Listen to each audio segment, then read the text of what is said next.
أعوذ بالله السميع العليم من الشيطان الرجيم يا أيها الرسول لا يحزنك الذين يسارعون في الكفر من الذين قالوا آمنا بأفواههم ولم تؤمن قلوبهم ومن الذين هادوا سماعون للكذب سماعون لقوم آخرين لم يأتوك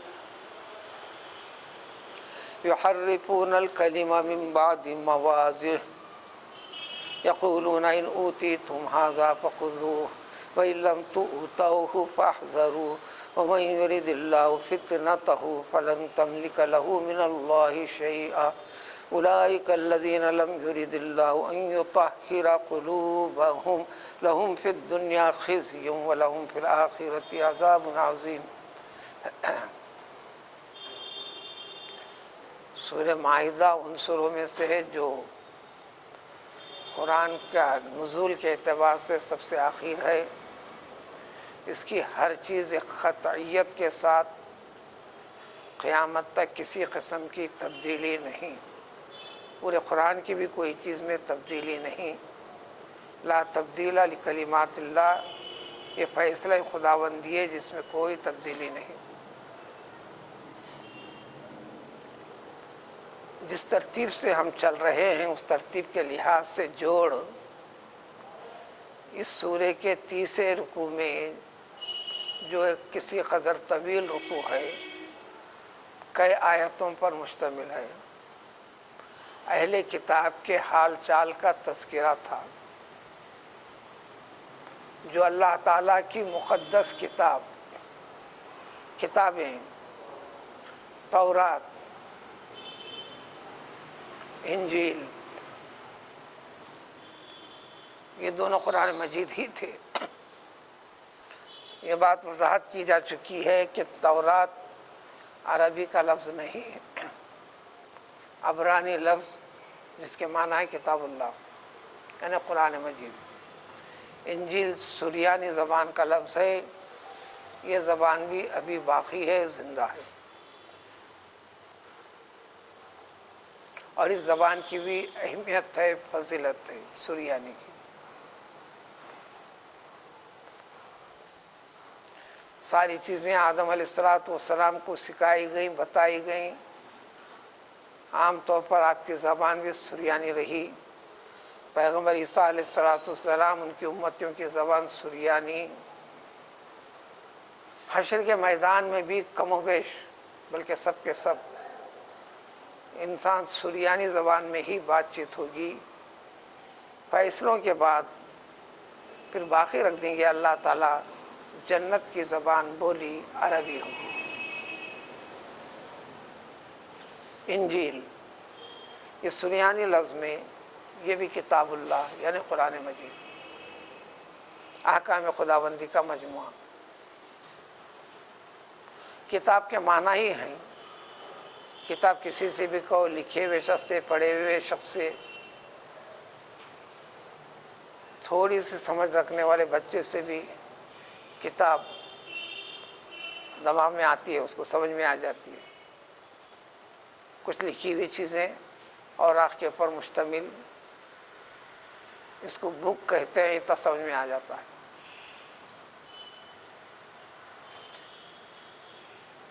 کتاب کے معنی ہے کتاب بمعنی مکتوب،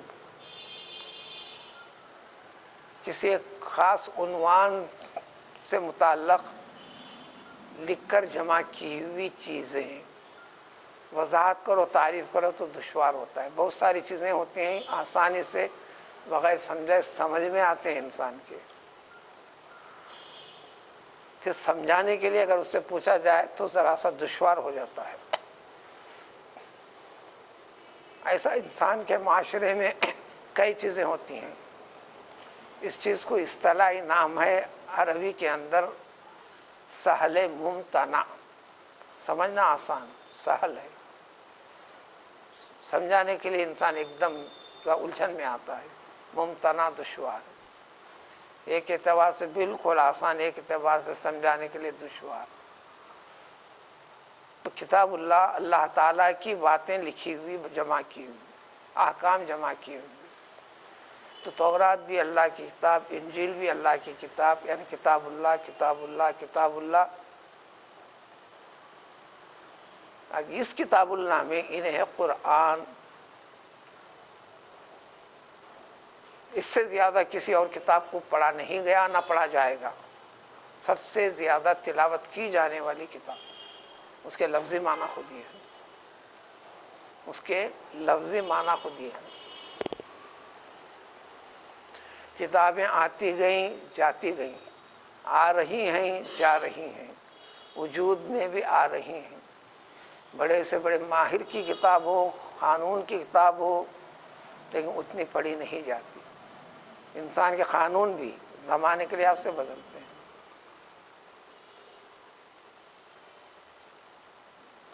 خود دستور ہند کی کتاب میں ابھی حالیہ طور پر اخباروں کی سرخی بنی رہی، 2000 سے زیادہ ان کے بنے ہوئے قانون کو خود موجودہ حکومت نے کتابت میں لکھائی پڑھائی کے اندر قانون کے نام کی چیزیں ہیں جس پہ عمل اور اس کی ضرورت پڑ نہیں رہی ہے، ان ساری چیزوں کو دستور سے ہٹایا گیا۔ تو یہ اللہ تعالیٰ کی کتاب، اور اس اعتبار سے بھی ساری کتابوں کو اللہ تعالیٰ نے انہیں منسوخ فرما دیا۔ ساری کتابوں کے خلاصہ، اس کی روح والی کیفیت، اصل جان والی کیفیت اس کتاب اللہ کے اندر اللہ تعالیٰ نے پچھلی ساری مقدس کتابوں کا خلاصے کو بھی ذکر فرما دیا۔ اس لیے جگہ جگہ تلاوت میں آئے گا مصدق لما بین ایدیکم مصدق لما بین یدیہ، اس کا ترجمہ یہی ہے، جس کے بارے میں تم سنتے تھے یا سنا ہوا ہے یا سن رہے ہو، ایسی امت تھی، ایسی قوم تھی، ایسا تھا ایسا تھا ایسا تھا، وہ تمام چیزوں کی کیا حقیقت تھی اللہ تعالیٰ نے اس کتاب اللہ کے اندر پیش فرما دیا، اور قیامت تک کے لیے باقی رکھا۔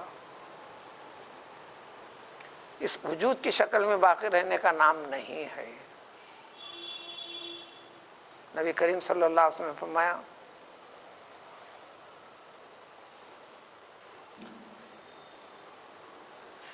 کہ قیامت اس وقت قائم ہوگی جب یقبض العلم، علم کو اٹھا لیا جائے گا۔ اب انسان تو نشر و اشاعت طباعت کے لحاظ سے اب حفاظت کے طریقے کاغذ کی شکل کے علاوہ بیسیوں شکل میں آ گیا۔ چھوٹے سے سافٹ ویئر کے اندر ہزاروں بلکہ لاکھوں کتابیں تک اس میں آ گئی۔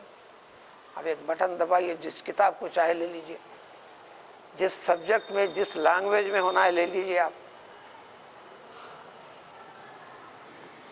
انسان کے نشر و اشاعت کے اتنے طریقے ہیں، لیکن قیامت کے قیام کے لیے قائم ہونے والی چیزیں قائم ہونے میں کوئی شک نہیں ہے۔ اس اعتبار سے اس کا نام قیامت ہے۔ قیامت کے بہت نام ہیں کلام پاک میں، جو اس میں کام ہونے والے ہیں اس عنوان سے نام ہے اس کا۔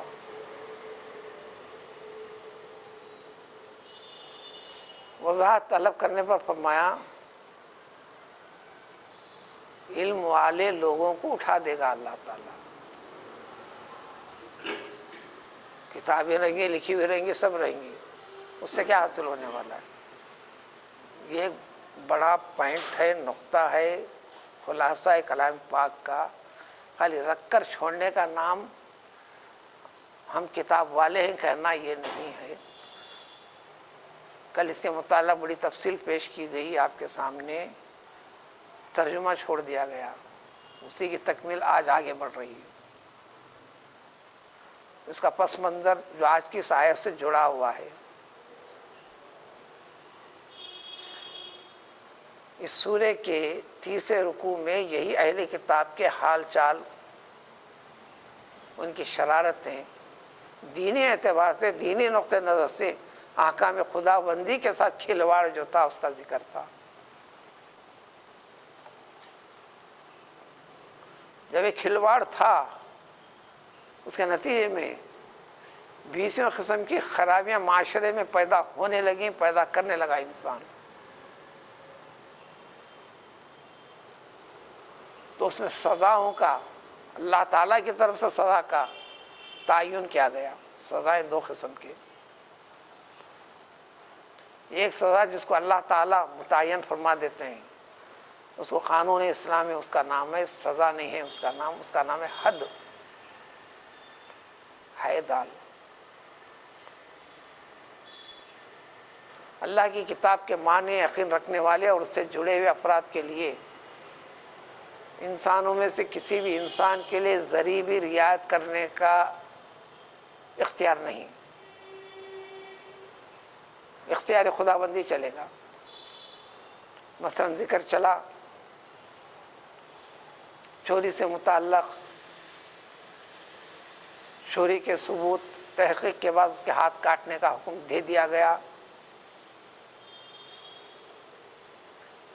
جس شخص کا مال چرایا ہے اگر وہ شخص یہ کہہ بھی دے میں نے اس کو معاف کر دیا تو بھی ہاتھ کاٹنا چھوڑا نہیں جائے گا، کیونکہ وہ حق اللہ کا ہے، بندے کا نہیں ہے۔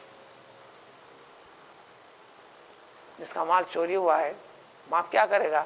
میرا مال گیا میں معاف کرتا ہوں، بس اتنا کہے گا، یا میرا مال ہے واپس مل رہا ہے مجھے کافی ہے، مجھے کیا کرنا ہے۔ بندے کا یہ حق ہے، یہ معاملات اس کے ساتھ رہیں گے، لیکن اس عمل اس حرکت کے اوپر سزا کا تعین اللہ رب العزت نے فرما دیا، بندوں کو اختیار نہیں، بندوں کو اختیار نہیں۔ یہی مذہب حنفی ہے۔ اسی طرح لٹیروں کے لیے سزا، 4 قسم کی سزائوں کا ذکر ہے اسی آیت سے پہلے جڑی ہوئی آیتوں میں۔ 4 میں سے جو مناسب سزا ہے حاکم وہ دے گا، 5ویں سزا نہیں دے گا۔ ان 4 میں سے کوئی ایک سزا کا تعین کرے گا، جس میں سزا اول قتل کا، سزا دوم سولی کا، سزا سوم ہاتھ پاؤں کاٹنے کا مخالف سمت سے، چوتھی سزا وہ جرم اور مجرم کے لحاظ سے رہے گا۔ قید و بند کی مشقتیں جس کو ہم کہیں گے جیل اور سزا، چھوڑ دیا جائے یہ سزا نہیں، یہ اختیار نہیں رہے گا۔ ماں باقی چیزوں کی سزائیں ہیں، بندوں کے اختیار دے دیا گیا کہ حکمت اور مصلحت کے اوپر جو تعین کرنا ہے کر دو۔ سزاؤں کے ذکر کے ساتھ ہی مضمون اصل مضمون سے جوڑ جو آج کی اس آیت کو ہے، پھر ان کی اس آیتوں میں اہل کتاب کا تذکرہ یعنی یہود اور نصارہ، اب ان میں سے ایک تیسرے فریق کا اضافہ اس آیت شریفہ میں، جو ان یہود و نصارہ سے مل کر ایک تیسرا فریق بھی پیدا ہوا اور پیدا ہوتا رہے گا، ہمیشہ ہے۔ یہ تینوں کی کارستانی ہے مقصود الہی، منشأ خداوندی کے اصل احکام کے اندر جن کا تو عمل ہونے نہیں دینا، 20 قسم کے خرابیاں پیدا کرتے چلنا، جن کا نام ہے جو ظاہری شکل میں مسلمان ہیں، مسلمانوں میں ہیں، مسلمان کہلاتے ہیں، مسلمانوں کے ساتھ اٹھتے بیٹھتے ہیں، مسلمانوں کے جیسے اطاعت عبادتیں وقتاً فوقتاً کر کے بتاتے ہیں، لیکن قلبی اعتبار سے اسلام کا تعلق ان کا گہرا اور پکا نہیں، اس میں علم کے کمالات کے ذریعے سے اس کے اندر خرابیاں پیش کرنے لگتے ہیں، جو آج بھی زمانے میں اور کثرت کے ساتھ یہ فتنہ برپا ہے اور ہوتا رہے گا۔ زمانے حیات نبی صلی اللہ علیہ وسلم میں نہیں روکا، ساری دنیا پیچھا کرتے رہی، اب کیسا ختم ہوگا؟ اس جیسے اس کے اندر ایمان کے اوپر قائم اور باقی رہنا، ثابت قدم رہنا، یہ دنیا کو باقی رکھنا ہے، خود کو دنیا کے لحاظ سے زندہ رکھنا ہے، آخرت کے لحاظ سے ہمیشہ کے لیے اچھا رہنا رکھنا ہے۔ پھر عددی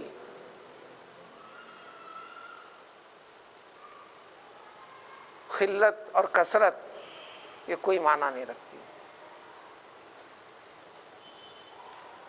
جنت میں افراد کی قلت ہی رہیں گی، دوزخ میں کثرت رہے گی۔ یہ مضمون جہاں جہاں کثرت سے ذکر کر دیا گیا۔ ایک روایت کے مطابق سارے فیصلوں کے بعد اللہ حکم دے گا دوزخ کو، اے جہنم تو اپنا حصہ لے لے۔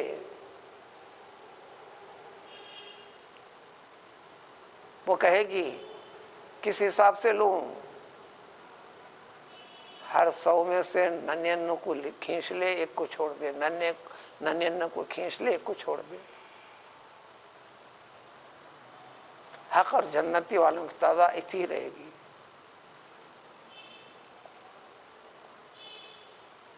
دوسری روایت میں تو تعداد اور بڑی ہے، 1000 میں سے ایک کو لے، 999 کو تو اپنا حق لے لے۔ اتنا دینے کے باوجود بھی سورہ قاف میں جائیے، سورہ قاف کی کثرت سے تلاوت کی فضیلت ہے۔ پیغمبر نبی صلی اللہ علیہ وسلم کم و بیش جمعے کے خطبے میں سورہ قاف کی تلاوت زیادہ فرماتے تھے احکام میں، چونکہ آخرت، عقیدہ آخرت کو پختہ کرنے کی چیزیں ہیں۔ اب ہمارا نظریہ یہ پڑھنا قطعے کی بنیاد پہ ہم پڑھتے ہیں، وہاں جو پڑھنا کی بنیاد تھی، حکم تھی، وہ مسائل اور عقیدے کو پختہ کرنے کی بنیاد پر جو کثرت سے پڑھنا تھا۔ بات کو سمجھنے کی رہتی ہے، جس میں ذکر ہے دوزخ کا، حل امتلأتی، کیا کافی ہے تجھے؟ اللہ کا ارشاد ہوگا دوزخ سے، تیرا پیٹ بھر گیا نا، کافی ہے؟ یعنی اس عددی تناسب کے ساتھ دوزخیوں کو ڈالنے کے باوجود بھی دوزخی کہے گی حل من مزید، اے رب کچھ اور ہے تو عنایت فرمائیے نا۔ قرآن کی آیت میں اتنا ہی ذکر ہے، اس آیت کی وضاحت میں نبی کریم صلی اللہ علیہ وسلم کا ارشاد ہے، پھر اللہ تعالیٰ اس کا منہ بند فرمائے گا۔ حدیث کے الفاظ تو اللہ تعالیٰ اپنا قدم اس کے پر رکھ کر اس کا بند فرمائیں گے۔ وہ متشابہات والی چیزوں میں سے قدم کی کیا نوعیت ہے، اللہ کی آنکھ کی کیا نوعیت ہے، اللہ کے ہاتھوں کی کیا نوعیت ہے، اللہ کے چہرے کی کیا نوعیت ہے، ان ساری چیزوں کا قرآن میں، حدیث میں ذکر ہے۔ عقیدہ یہاں پر یہی ہے، اگر جاننا چاہو یا پوچھنا چاہو، معلوم کرنا چاہو تو یہی ہے، ہاں اللہ کے ہاتھ ہیں، اللہ کے پاؤں ہیں، اللہ کی آنکھ ہے، لیکن یہ معلوم ہے، کیفیت معلوم نہیں ہے۔ نامعلوم کو عربی میں کہتے ہیں مجہول۔ کتابی زبان میں کئی مطالعے میں آئے تو یہ الفاظ ہوں گے، یہ چیزیں معلوم ہیں، اس کی کیفیت مجہول ہے۔ اسی لفظ کے ساتھ قلم بند کرتے ہوئے چلتے ہیں۔ مجہول کے معنی نامعلوم، جاہل کے معنی ناواقف۔ کوئی سمجھے نہ سمجھے، بات سمجھائی جا رہی، سمجھتا نہیں تو اس کو کہیں گے جاہل، یعنی ناواقف۔ گالی نہیں ہے، ہاں جاننے والے کے جب اس کے لیے جاہل کہتے ہیں تو اس کے لیے گالی سمجھتا ہے انہیں۔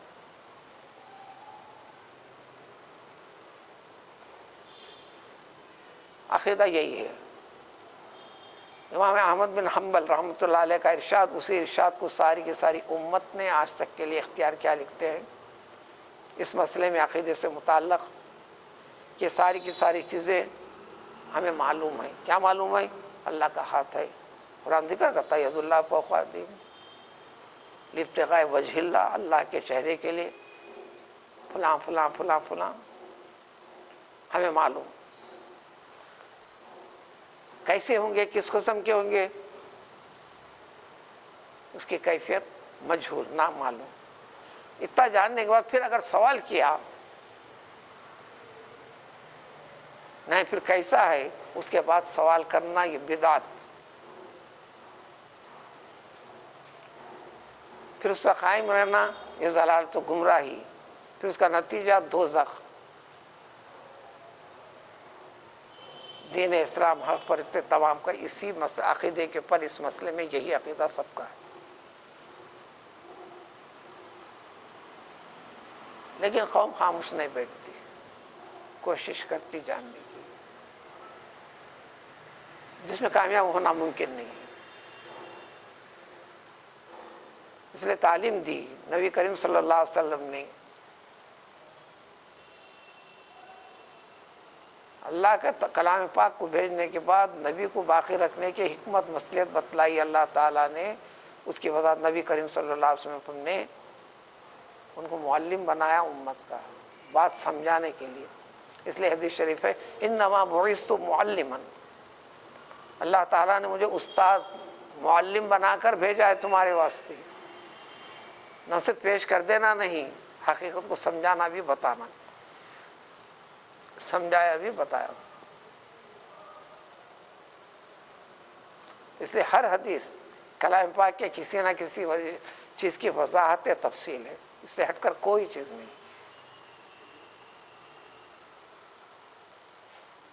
وہ ایک مستقل مضمون ہے، اصل اس آیت شریفہ کا۔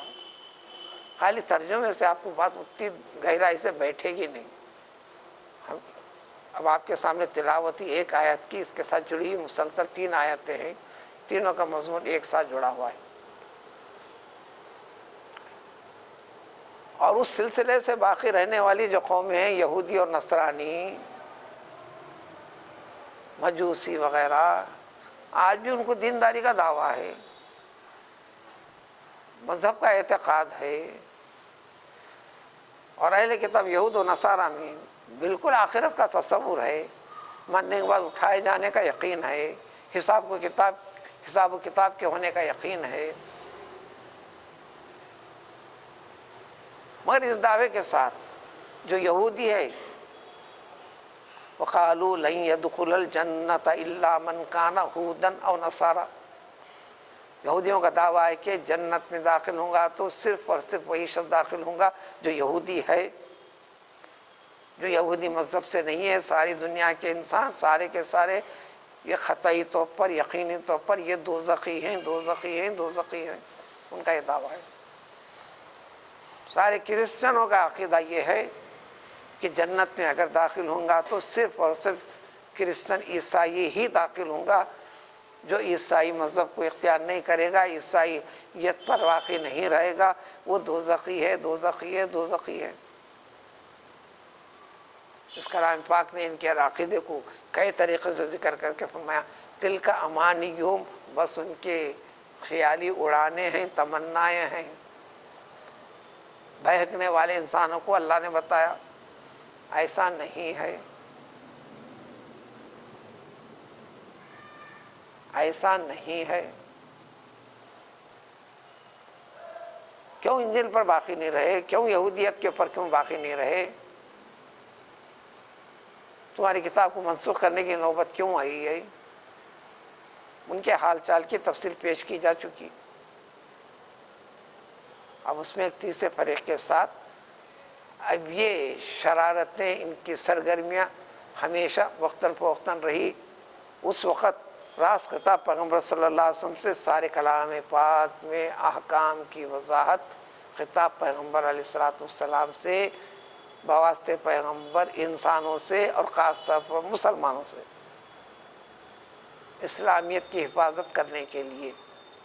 یہ تعداد بڑھتی گھٹتی اس کا کوئی اعتبار نہیں۔ اب سے ترجمہ کرتے ہیں، ترجمے کئی پہلو آئیں گے اس کے اندر، اس کے پیچھے ایک ایک حقیقت ہے اور واقعات کے ذریعے سے اس کی وضاحت بھی ہے۔ اس لیے 3 آیتیں بڑے مفہوم کے لحاظ سے بڑے طویل ہیں، ترجمے کے اعتبار سے چھوٹی ہے۔ اب ترجمہ کرتے ہیں ہم۔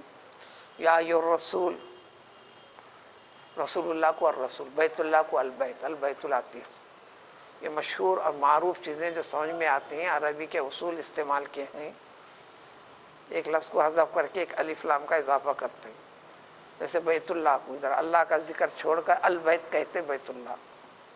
جیسے جلال الدین ایک نام ہے، اس کو الجلال کہتے ہی سمجھ میں آ جائے گا الجلال الدین۔ 20 محدثین کے نام ہے اسے۔ شہاب الدین زہری اساتذہ امام بخاری میں سے ہیں، جب وضاحت میں ان کا قال الشہاب اے شہاب الدین، قال الجلال اے جلال الدین۔ دوسرا لفظ اس کے ساتھ خود بہت آٹومیٹک ہے، پہلے لفظ کو ایک الف لام لگا کر یہ بتا دیتے ہیں کہ ایک ورڈ کو ڈراپ کرے سو اس کا سبسٹیٹیوٹ میں اس کو رکھا گیا۔ یہ عربی قواعد کا ایک اصول ہے۔ یہ طریقے سے کلام پاک میں قال الرسول والرسول یدعوکم جگہ جگہ ملے گا، یعنی رسول اللہ محمد صلی اللہ علیہ وآلہ وسلم. اس میں بھی عقیدے والی باتیں اور بحثیں اور کتابوں میں تفصیل ہے. قال الرسول علیہ السلام اگر عربی میں، ہم تو اردو میں آ رہے ہیں. اب اردو میں یہ طریقہ ہے نہیں، اس لیے رسول اللہ پورا کہنا پڑے گا. رسول نے فرمایا نہیں کہیں گے. لغت کے اعتبار سے رسول کے معنی ایک عام ہیں، شریعت کی اصطلاح میں، شریعت کی زبان میں رسول کے معنی خاص ہیں. بس اس الجھن میں آ کر بیچ میں کئی الجھنیں پیدا کر یہ آپسی عامت الناس کے اندر بھی مسائل چلتے رہتے ہیں. وہ الجھن والی باتیں، صرف فہم کی کمی والی باتیں. جس کے پاس جہاں فہم ٹھہر گیا اس کے ذہن میں، اس کے دل میں تردد، شک، بے چینی والی کیفیت نہیں. اور جو بے چینی والی کیفیت ہے وہ اسی دائرے میں، اس کے علاوہ اس کے پاس کوئی چارہ ہے بھی نہیں. گھڑے میں تھوڑا پانی ہے، لے کے جاؤ، ہلتے جائے گا، آواز آئے گی. آدھا گھڑا بھر جائے، ذرا آواز میں کمی ہوگی، آواز ہلتے آئے گی. پون گھڑے میں پانی بھر کے اٹھا کے لے جاؤ، اب تو گھڑا اٹھانے کی بات ہی نہیں. باورچی خانے میں چولہے کے بازو بھی ایک نل لگا لیا آپ نے. طہارت خانے بھی لے جانے کی ضرورت نہیں. اب 20 گھرانے تو ہاتھ کے استعمال کے بغیر بھی نہیں. طہارت خانے بھی ایک پائپ لگا کر آپ اس نے صفائی کر لیں.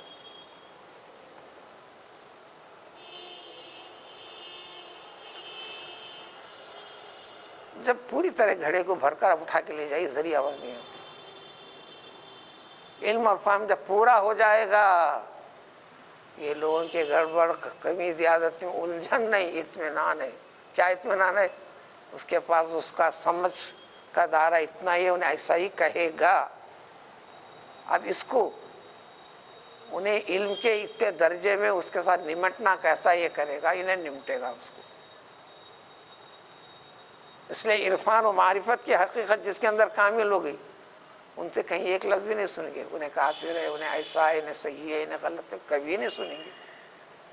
نہ ان کی تعلیمات میں سنیں گے، نہ ان کی کتابوں کے اندر لفظ ملے گا. اب علمی میدان میں جتنے لوگ ہیں بحث چلتے رہے گی، انہیں ایسا کرتے انہیں بھی کرتے کی بنیاد پہ چل رہا. مگر منزل ہے چلنے کی، چلنے دو. میں طلباء سے تاکید کرتا ہوں، امام غزالی رحمۃ اللہ علیہ کی پوری سیرت جو تفصیل سے لکھی ہوئی ہے، اے بچوں تم ایک مرتبہ پڑھو، ضرور پڑھو. جو علم میں آگے بڑھتے گئے بڑی پختگی کے ساتھ پڑھا انہوں نے، بڑی پختگی کے ساتھ پڑھی. علوم سے فارغ ہو کر لکھے پڑھی ہوئی سارے نوٹس کو لے کر نکلے. اس زمانے کے طریقے کے لحاظ سے قافلے کی شکل میں نکلے.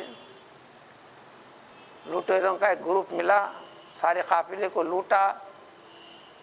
یہ اپنی پورے زندگی بھر کی تعلیم، پڑھائی کا خلاصہ جو کتابی شکل میں تھا لے کر گھر کو لوٹ رہے تھے، یہ بھی لوٹ لیا انہوں نے. قافلے کے سارے لوگ جو تاجر تھے، تجارت کا مال تو گیا، جان بچی، لاکھوں پائے کہہ کر نکل پڑے. مال گیا تو گیا، لیکن یہ صاحب وہ ڈاکوں کے پیچھے چلنے لگے، پیچھے چلنے لگے. یہ سمجھ لیا کہ میری پوری تعلیم کا خلاصہ میرے ساتھ نہیں تو میری زندگی کس کام کی. انہوں نے دھمکی دی، کیا تجھے جان پیاری نہیں؟ انہوں نے کہا کہ وہ میری لکھی پڑھی تعلیم ہے، تعلیم کا خلاصہ ہے، تمہارے کام آنے والی چیز نہیں ہے. درخواست کرتا ہوں مجھے واپس کر دو تم لوگ. لٹیروں کے سردار نے ایک طنزیہ جملہ کہہ کر واپس کیا. کیوں شریر آدمی بھی اچھی بات نہیں کہہ سکتا؟ کہہ سکتا ہے. عربی محاورہ ہے قد یصدق الکذوب. کذوب فطری طور پر ہمیشہ جھوٹ بولنے والا زیادہ تر. جھوٹا کبھی کیا ایک آدھ بات بھی سچ نہیں کہہ سکتا. ریئر کیفیت، کبھی کبھار والی کیفیت کو ظاہر کرنا تو عربی میں پریزنٹ اس میں قد لگا دیتے ہیں. قد یصدق، کبھی کبھار پکا جھوٹا بھی سچ بول دیتا ہے ایک آدھ بار. یہ عربی میں فریز ہے، قد یصدق الکذوب، جھوٹا بھی کبھی سچ کہتا. جی کہ زندگی میں کبھی سچ نہیں کہتا. ڈاکوؤں کے سردار نے کہا ایسا کیسا علم رکھا رہے تو، تیرے سینے میں محفوظ نہیں رکھا، کتابوں کا محتاج بن کے رہا تو، یہ کاپیوں کا محتاج ہے تو، چل لے، پٹک دیا.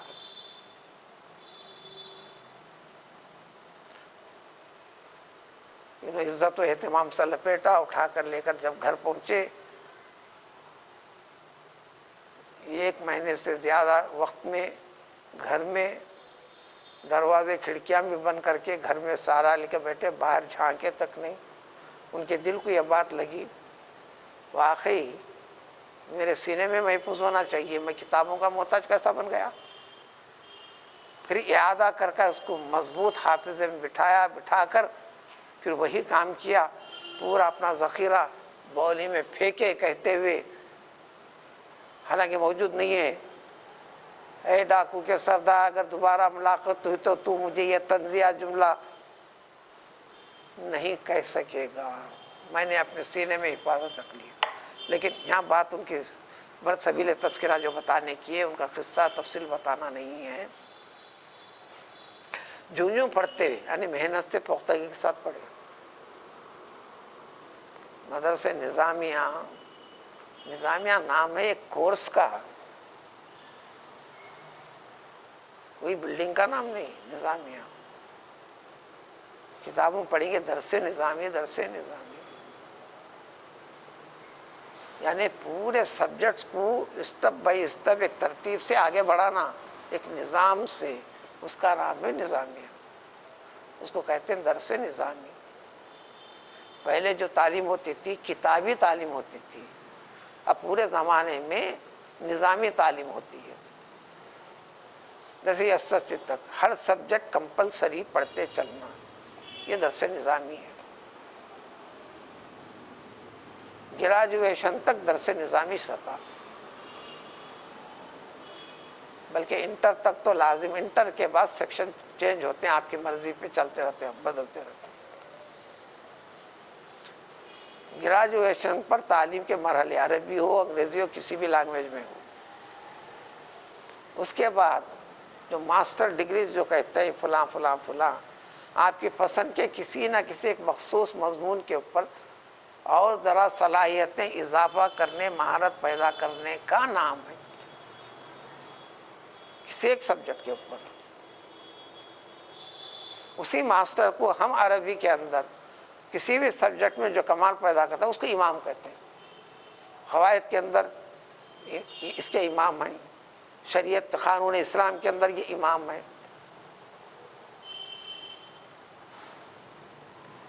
اب انگریزی کا لفظ کہے یم ہے، ماسٹر، یم کے بعد جو چیز فن ہے اس میں لگا دیتا. آرٹس ادبیات میں، سائنس میں، فلاں میں، فلاں میں، فلاں میں، فلاں میں، یعنی اس میں مہارت حاصل ہوئی. کہ مہارت کے اوپر مہارت، اب اس کا MD فلاں فلاں فلاں فلاں ایک عنوان ہے.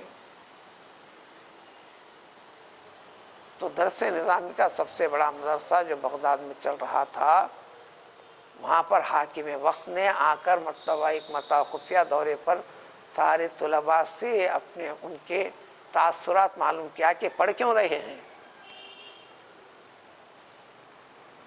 کیا دین مطلوب ہے یا دنیا مطلوب ہے؟ ہر ایک نے میں پڑھ کر یہ بنوں گا، وہ بنوں گا، وہ بنوں گا، یہ بنوں گا، یہ ماہر بنوں گا، ایک بڑا مقرر بنوں گا، فلاں بنوں گا یا بنوں گا. ارادہ کر لیا اتنی بڑی رقم حکومت کی میں اس سے صرف کروں، کوئی بھی اللہ کے لیے پڑھنے کا تذکرہ نہیں کر رہا، لہٰذا یہ امداد روک دینا چاہیے اس کے اپنے نظریے میں. لیکن دور تنہائی میں ایک بچے کو دیکھا چھوٹے سے چراغ میں یہ لائٹ والی بات 50 سال کے آس پاس کی باتیں ہیں، اس سے پہلے سب چراغ وغیرہ کی بات ہے۔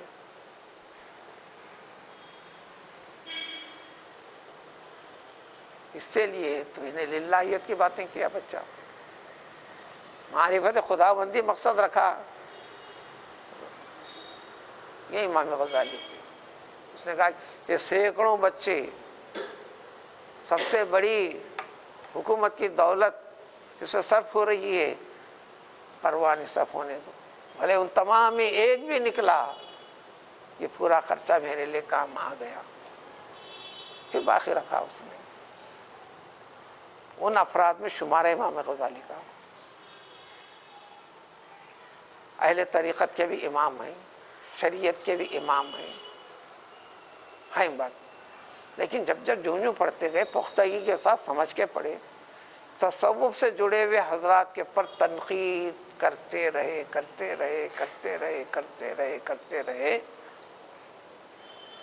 اور جب علم کے کمال کو پہنچ گئے، منزل ایسی آ گئی، شریعت اور طریقت والوں کے بھی امام بن گئے، صوفی اعظم بن گیا۔ اتنے زیادہ شک پیدا ہوتے گئے، اس بنیاد پہ اس کو ایسا کہنے لگے، اس کو ایسا کہنے لگے، پھر بعد میں زبان بند ہو گئی آپ کی۔ تو جب تک زبان کھل رہی کمی ہے، چلتے جاؤ، سمجھ آ گیا تو بند ہوگی۔ پھر اللہ والوں کے پاس کیوں نہیں ہے یہ؟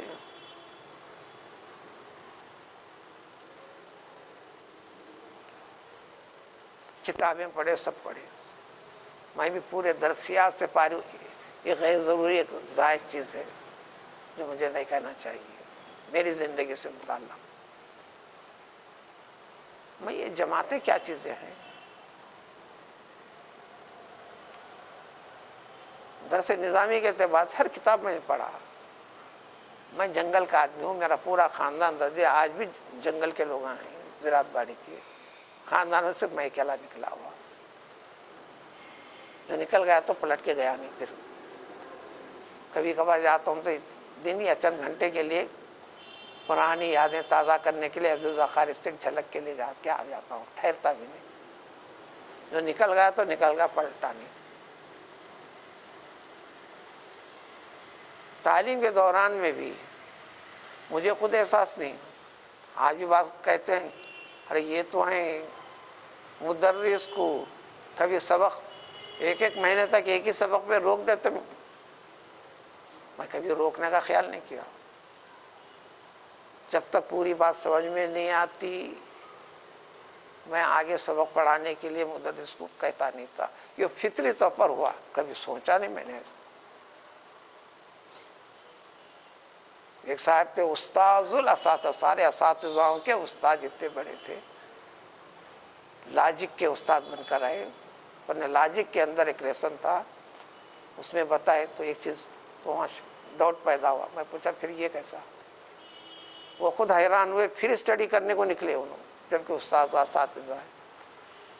پورے 10 دن تک ایک ہی سبق پہ آگے بڑھنے کے لیے نہیں۔ 10 دن کے بعد آ کے بڑی تکلف کے ساتھ سبق سمجھ میں آیا، بڑا پیچیدہ کر کے بتایا بھی اصول کے اوپر۔ ایک چیز تھی، ایک فلاں کنڈیشن، اتنے 8 کنڈیشن ہے، یہ پورے ایک ساتھ ہو تو یہ چیز ہوتی، نہیں تو نہیں ہوتی۔ لیکن 8 چیزوں کے لیے ایک چیز بتاتے ہیں، اس کے لیے الگ ایگزامپل، دوسری بتاتے ہیں الگ ایگزامپل، تیسری بتاتے ہیں الگ ایگزامپل۔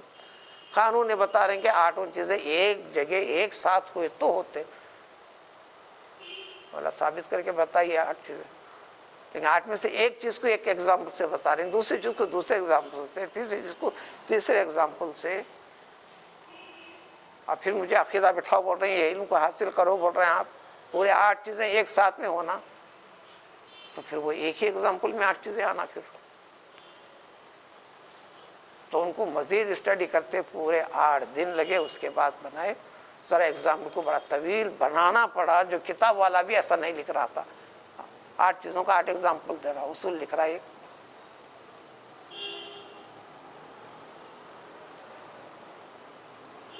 بہرحال تعلیم کے فارغ ہونے کے بعد یہ جماعت بندی کیا چیز ہے، یہ الجھن میرے اس میں، یہ میرا اپنا فطری معاملہ۔ نتیجے میں ہر جگہ گھس کے دیکھنا چاہیے. پورے چکر کاٹا ہوں، مہینوں چکر ملے پلی کے بھی کاٹا ہوں، مہینوں چکر یہاں تو اسلامی میں کاٹا ہوں، مہینوں چکر یہ خانقاہوں کے بھی کاٹا ہوں. مگر ایک نظریہ لے کر دل کی صفائی کہاں ہے؟ ذرا بھی اشارہ کسی کے اوپر نہیں ہونا. کیا کرنا، کیا حلال کیا حرام، کیا طریقے آداب. حدیث کی کتابیں پڑھے، تفسیر کے مختلف کتابیں پڑھے، حدیث کے اصول کی کتابیں پڑھے، حدیث کے اصول کی کتاب پڑھے، تفسیر کے اصول کی، فقہ پڑھے، فقہ کے اصول کتاب پڑھے، لاجک پڑھے. یعنی چیزوں کو جوڑ توڑ کیسے ہوتا ہے، بحث میں کیسے لانا ہے. ہر دینی تعلیم میں لاجک کمپلسری ہے. اسی طرح ڈاکٹری لائن میں بھی لاجک کمپلسری ہے. یہ بیماری دوا دینے کا نام بھی ڈاکٹر نہیں. آپ ایک مرض لے کے جاتے ہیں، آپ کے کھانے سے متعلق پوچھتا، آپ کے اٹھنے بیٹھنے کی زندگی جاننا چاہتا، اس فلاں 20 چیزیں جانتا ہے. ابھی تکلیف یہ ہو رہی، آپ کیا کہ میرا انٹرویو لے رہے ہیں. وہ نتیجے پہنچنا پڑتا. شاید میرا دواخانے میں 2 سال تک میں خود بحیثیت لاجک لیکچرر کے حیثیت سے یونانی ڈاکٹرز کو میں خود تعلیم دیا ہوں. یہ عربی لائن سے بے تعلق ہو جانا پڑتا، پھر چھوڑ کر عربی لائن میں آیا. میں آرکیالوجی سروے میں ہندوستان کے عالمی سطح پر ایک امتحان ہوا. پوسٹ 1 تھا، امیدوار بہت تھے. درخواست نوکری ناگپور کے لیے اعلان کرا، درخواست منگایا دلی کے لیے، انٹرویو رکھا مدراس میں.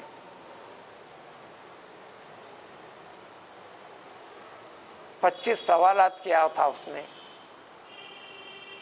20 سوالات کو پورے اعتماد کے ساتھ کہا میں اس بارے میں ناواقف ہوں، پوری بے نیازی سے.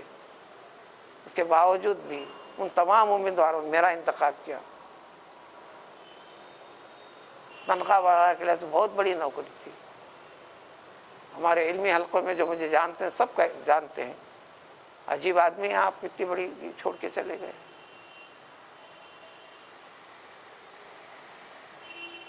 عربی لائن میں آنے کے بعد بھی پھر گورنمنٹ آف انڈیا کی طرف سے آپ ہاں کہو، یہ ہاں کہنے کے ٹائم سے 1 گھنٹے کے لحاظ سے آپ کی تنخواہ کا تعین کر کے میرا یہ ہوا، بغیر طلب کے ہوا. میں کہا کہ اس کے لیے نہیں جاتا. ہاں کہ سفارش کرتا ہوں ان کو بھیجیے. 20 چیزیں ہوئی. میرا اپنا زاویہ جو آج بھی میرے پاس وہ ہے، کسی کے بارے میں عیوب نہیں بیان کر، دل صاف رہنا. بہت ساری خانقاہوں میں دیکھا وہ دوسرے حلقے کے بارے میں ایسے ہیں، ارے مولا دل میں خرابی ہے. انسان خرابیوں کا نام ہے، انسان خرابیوں کا نام ہے.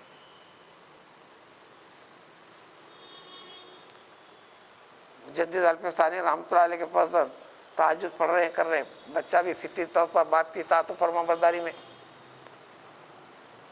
بچہ ایک مرتبہ دیکھا کہ اس کو بھی تہجد پڑھنے کی عادت، فلاں فلاں فلاں، اور دوسرے لوگ سو رہے ہیں آرام سے. اب خیال آیا بچے کو کہ عجیب لوگ ہیں، تو اٹھ کے 1-2 رکعت تہجد بھی نہیں پڑھتے. باپ کے سامنے ذکر کیا. فوراً باپ نے کہا ارے یہ کہنے سے تو اچھا تھا تو بھی سو جاتا تو اچھا تھا. تو بھی سو جاتا تو اچھا تھا جو یہ کہہ رہا ہے. یہ تزکیہ نفس کی ایک بڑی منزل ہے. تصوف کی کوئی کتاب نہیں ہوتی دیکھو اسٹیپ بائی اسٹیپ ایسا چلنے کا نام ہے فلاں فلاں نہیں. یہی چیزوں کے اندر اس کے معنی اور روح کو کیفیت میں داخل کرنے کا نام ہے. اب اس کی تعلیم دینا نہیں ہے. میں آج بھی شب و روز میں سب سے زیادہ اسٹڈی میں اسی کی کرتا ہوں، اسی میں منہمک رہتا ہوں. کبھی رات میں 12:30 سے پہلے کبھی سوتا نہیں. پھر صبح اٹھنے کے بعد دن میں نہیں سوتا ہوں، تنہا بیٹھا رہتا ہوں. لیکن یہ آمد الناس کے اس میں لانے والی چیزیں نہیں ہیں. یہ مسلسل ایک جد و جہد کا نام ہے. اس لیے ترجمے میں بھی ایسی چیزیں میں ذکر نہیں کرتا. اس لیے کہ حدیث میں حکم ہے جو چیز بتانے کے بتاؤ، اس سے آگے مت بڑھو. اوپر سے جائے گی، کان سے سمجھ میں آئے گی بات؟ حکم رسول صلی اللہ علیہ وسلم ہے انزل الناس علی قدر منازلہم،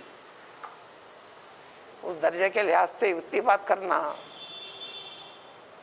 دین کے بعد ادعو الی سبیل ربک بالحکمت، حق ہے بول کر پخ بول کے نکال دینا نہیں، حکمت اور تدبیر کے ساتھ ظاہر کرو. حکم خدا بندی ہے، جو کچھ ہے اگل دینے کا نام نہیں ہے. اور جو فلاں کریں گے وہ کریں گے، اس پہ اعتراض بھی نہیں، سن لو کرو. الغرض اب ترجمہ کر دیتے ہیں. تفسیر تو بڑی تفصیل ہے 3 آیاتوں کی، کل بھی اسی قسم کی گفتگو میں بات ختم ہو گئی. اے رسول، الرسول رسول اللہ صلی اللہ علیہ وسلم، یہ سمجھ میں آنے کے لیے قرآن میں بہت یہ ہے. یہاں بھی ایک عقیدے کی اس پہ بات یہ ہے، اس میں بھی اہل علم کی بڑی بحثیں ہیں. امام شافعی رحمۃ اللہ علیہ فرماتے ہیں کہ الرسول زیادہ نہیں کہنا، کیونکہ وہ عربی ہیں، عربی کہنے والوں کا. اردو میں تو مسئلہ نہیں آپ لوگوں کے لیے، اردو میں تو رسول اللہ ہی بولیں گے. عربی کے اندر استعمال ہے، چونکہ رسول اللہ بولنے میں زیادہ فضیلت ہے. خالی الرسول نہیں کہنا، قرآن میں خود کہہ دیا اللہ تعالیٰ کئی جگہ، تو کیوں نہیں کہنا، وہ الگ بات ہے. جیسے صلی اللہ علیہ وسلم کو خالی سواد لے دیتے ہیں، یہ خلاف ادب ہے. لکھنے میں بھی کر دیتے ہیں، یہ خلاف ادب ہے. کنجوسی یہیں پر ہی،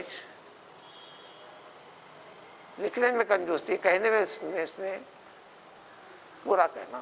دعا کو اللہ کا نام کے ساتھ تعظیم کا کوئی لفظ ارشاد نبوی ہے. عظیم اللہ، عظیم اللہ، اللہ آتے ہی تعالی لگاؤ، اللہ جل شانہ کہو، یا اردو میں تو اللہ بزرگ و برتر کہو. عزا و جلہ کا ترجمہ ہے وہ اردو میں، اللہ عز و جلہ، اللہ عز و شانہ کا ترجمہ ہے اردو میں بزرگ و برتر. اللہ کے ساتھ اللہ کی بڑائی کی ایک صفت بیان کرو. اسی طرح رسول کا نام آتے رسول اللہ کے ساتھ صلی اللہ علیہ وسلم یا علیہ السلام یہ تک کہتے چلو. یہ بنیاد ہے دین کے اندر اپنے آپ کو باقی رکھنے کی،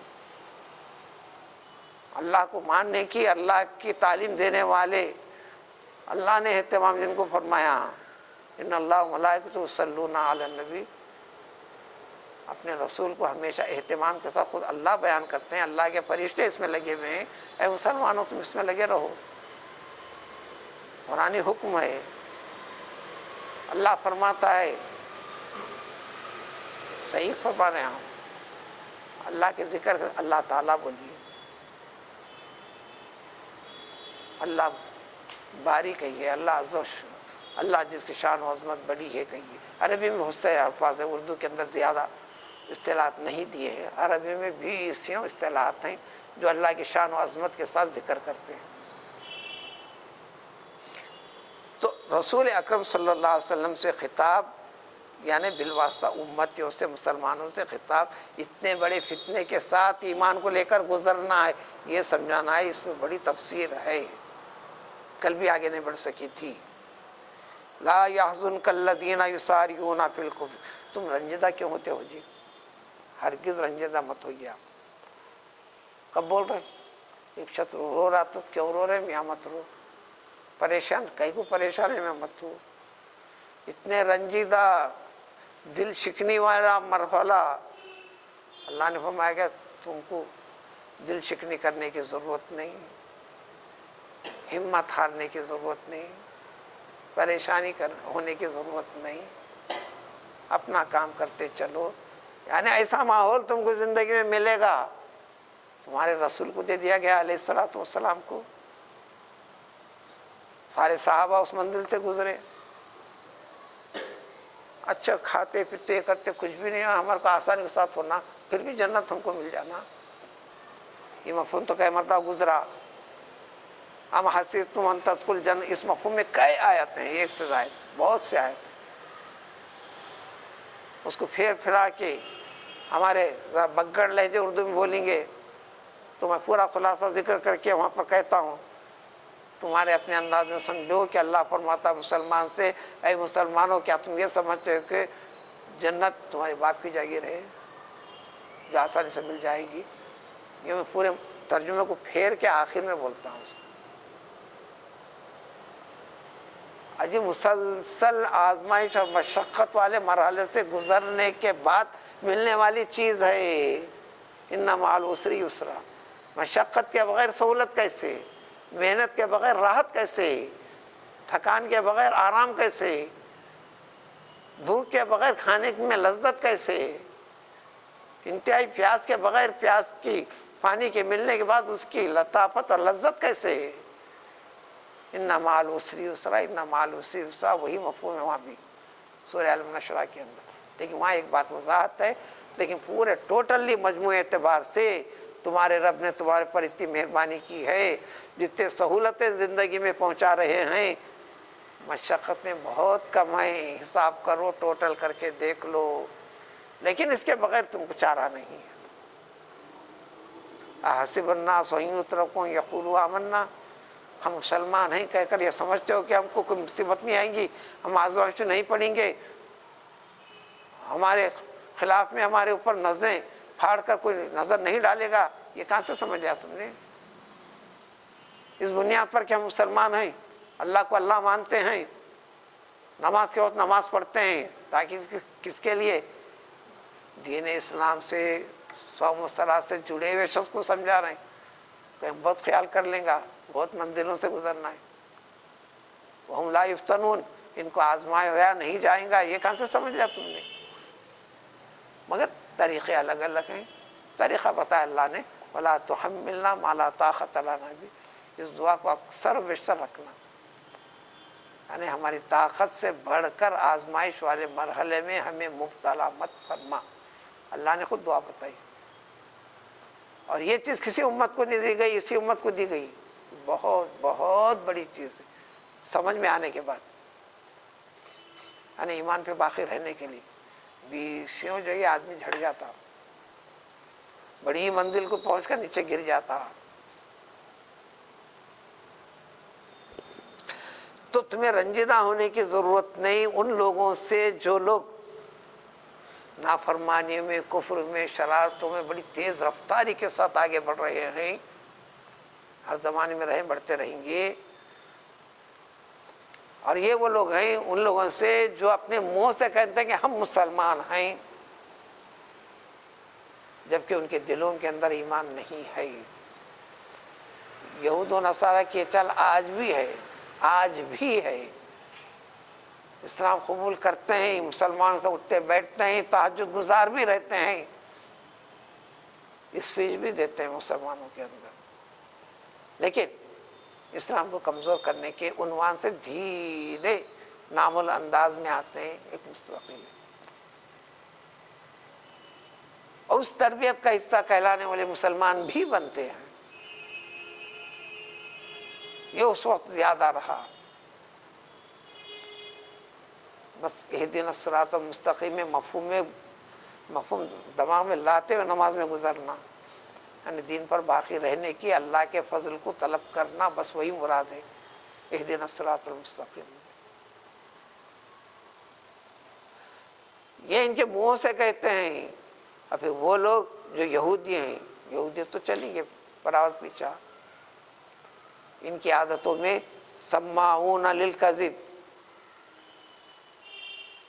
جھوٹی باتوں کو سننا، جاسوسی کرنا، یعنی تمہارے بھیدوں کو، رازوں کو یہ کر کر اس میں کہاں سے خرابی رکھنے پیدا کرنا، ان کی طبیعت ہے۔ اور یہ دوسری قوم کے لیے ادھر سے ادھر لگا کر اس میں کمزوری کیسے پیدا کی جا سکتی ہے، یہ کون سی دکھتی رگ ہے جس کے اوپر انگلی رکھ کر ان کو یہ کیا جا سکتا ہے، کمزور کیا جا سکتا ہے، اس کے لیے سنتے بھی۔ جاسوسی کرنے والے کو آنکھ اور کان سے کام لیتا ہوں میں، اسے سماعون خوب خوب توجہ دیتے ہیں، پڑھتے ہیں، سنتے ہیں، سمجھتے ہیں، کر مطلب کیا کرتے ہیں، یحرفون الکلمہ من بعد مواضعہ، جو حقیقت میں جو ذکر کیا گیا تھا اس میں ہیر پھیر کر بیان کرتے ہیں، پیش کرتے ہیں۔ یہاں تک تو بات ہے۔ اب کچھ واقعے ہوئے، اس واقعے کی طرف اشارہ، اس کو کل بتاؤں گا، اسی آیت کا، آیت ذرا طویل ہے، یقولون ان اوتیتم ھذا فخذوہ، یعنی یہ چالوں میں کیسا چلے تھے، یہ چال چلتے رہیں گے قیامت تک۔ تم اسلام میں ادخلوا فی الاسلام میں کا پوری طرح داخل ہو جاؤ گے تو تمہارے ایمان کو رکھنا ڈالنے والے چیزیں یہ انسانوں کے درمیان میں رہ کر ہوں گا، تم کو جاننے کے لیے طریقوں کا پتہ چلے گا۔ اللہ نے وضاحت فرمائی، تم حیران پریشان ہو کر ایمان کو کمزور کرو گے تو پھر تمہارا شمار کچھ بھی نہیں رہے گا۔ اب یہاں سے ان کی جو شرارتیں کیسے ہیں، کیسا کیسا کیا، مسلمان مر کر اسلام میں رہ کر اسلام کے ساتھ مسلمانوں کے اعمال کر کر ذکر کر کے بھی بتایا، تہجد پڑھ کے بھی بتایا، عمل کے اعتبار سے ایمان کی تصدیق صداقت کر کے بھی پیش کیا، حقیقی اعتبار سے اسلام کو کمزور کرنے کے پہلوؤں کو پورا استعمال کیا۔ چند واقعات اس کی روشنی میں اس زمانے میں بھی ذکر کیے ہیں۔ اس جیسی شکلیں قیامت تک پیدا ہوتے رہیں گی، قرآن اسی عنوان سے ذکر کرتا ہے۔ یہ ترجمہ تو سمجھ میں آ جائے گا، سادہ سی ترجمہ یہ ہے، وہ لوگ اپنے جاسوسوں کو بھیج کر کے جاؤ معلوم کرو، مسئلے کو فلاں کرو، اگر تمہارے اس خیال کے مطابق اگر تم کو فیصلہ ملتا ہے، مسلمان سے رائے ملتی ہے، ٹھیک ہے قبول کر لو۔ تفصیل کل انشاءاللہ ہوں گی، کل ترجمہ۔ اور اگر ایسا نہیں ہوتی ہے تو تم اس کو قبول نہیں کرنا، خاموش آ جاؤ، ہاں بولتے رہتے چلتے رہتے، اب دوسرے کے سامنے ذکر بھی مت کرو۔ ایسا کیسا ہوا تھا اس کی تفصیل انشاءاللہ کل، وقت نہیں ہے۔ ایسے لوگوں کو اللہ تعالیٰ فرماتے ہیں یہ دراصل ان کو دنیا کے اندر آخرت کی خرابی کے عنوان سے یہ آزمائش خداوندی ہے۔ ایسے لوگ اللہ تعالیٰ جس کو ایسے فتنے میں مصیبت میں ڈال دینا چاہتے ہیں تو تم بھی ان کو سدھارنے کی کچھ کر نہیں سکتے، یعنی دل ٹیڑھے، زبان سے اظہار کچھ بھی ہو، دراصل یہ وہ لوگ ہوتے ہیں کہ اللہ تعالیٰ ان کے دلوں کو پاک نہیں کرتا، یعنی دل کی خرابی کی، دل کی خباثت کی وجہ سے انسان ایسا کرتا ہے۔ کیسا کیسا کیے، تفصیلات واقعات میں کل واضح ہوں گی مزید۔ ایسے لوگوں کے لیے انجام میں کبھی نہ کبھی کسی موڑ میں دنیا کے اندر بھی رسوائی کا سامنا کرنا پڑے گا، اور آخرت میں تو اللہ تعالیٰ کے پاس بہت بڑا عظیم سا عذاب ہے ان کے لیے، اللہ سے بچ نہیں پائیں گے۔ انہیں کے مزید اور وضاحتیں اگلی دو آیتوں میں بھی جڑا ہوا ہے، انشاءاللہ اس کا تکملہ کل ہوگا۔ سبحان اللہ۔